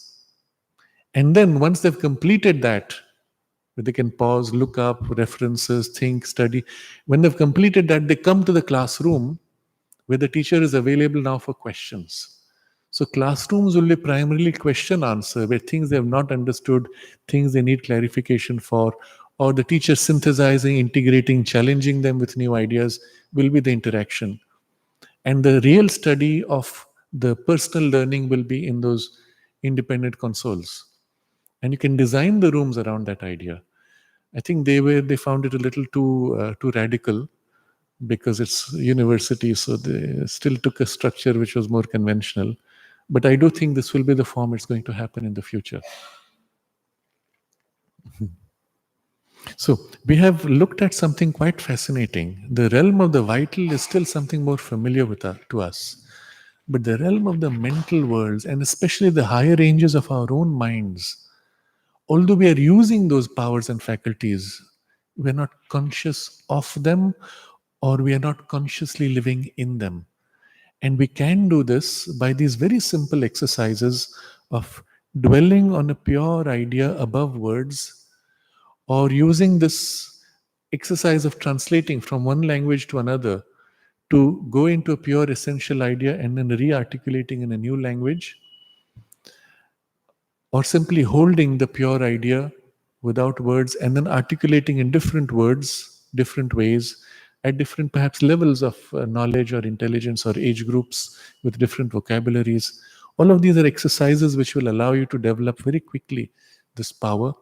But the full power will be mastered when you train your mind to become silent, hold it in a state of silence, and then evoke an idea and hold an idea. And from one idea, you move to another idea, to another idea, to another idea, with a mind which is completely silent otherwise. And this would lead you to this state of pure experiential uh, idea where it bridges with pure intuition. Intuition idea joining is the point where you hold your attention and from there begin to live, begin to express, articulate, etc. And this is doable depending on each one's natural proclivity and the time and commitment you give to it. You can easily begin to experience these things within a few weeks. It doesn't take long, it is not difficult. All it needs is a little bit of a persistent effort and in short bursts. You don't need a very great power of concentration, but in a few weeks you will have experiences of these, and once the experience is there, you will want to live more and more in that state. I remember at a particular time when I was working on this very strongly, and I was able to stay in certain of these states. The thing which I found most damaging was television or listening to a recording of either music or something like that. What it did was it introduced in my consciousness the mechanical, repetitive words. And then I found where earlier I could sleep in a state of a quieted mind or even silent mind, the mechanical part of the words would come up in the sleep state and would as if break that poise. And it was, I recognized, listening to television and especially the repeated ads and the hypnotic effect they have would insert in the lower part of the mind, the physical part of the mind, this mechanical repetition of words. And that was an agitation which broke the completeness of this clarity. So you will become conscious of things like this. You will recognize things which intrude or weaken this fullness, and automatically you will learn to filter out or manage those things. But the access to it is available to us as we are. And if we can build a little bit of it, the access from there to higher ranges of intuition and still higher spiritual ranges will become easy because there is a continuity of which we will study the next paragraph next Friday. We can close with an Om 5 times together.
I was thinking Mother's questions and answers was a preparation for the future. She knew it was being recorded and it was going to be published.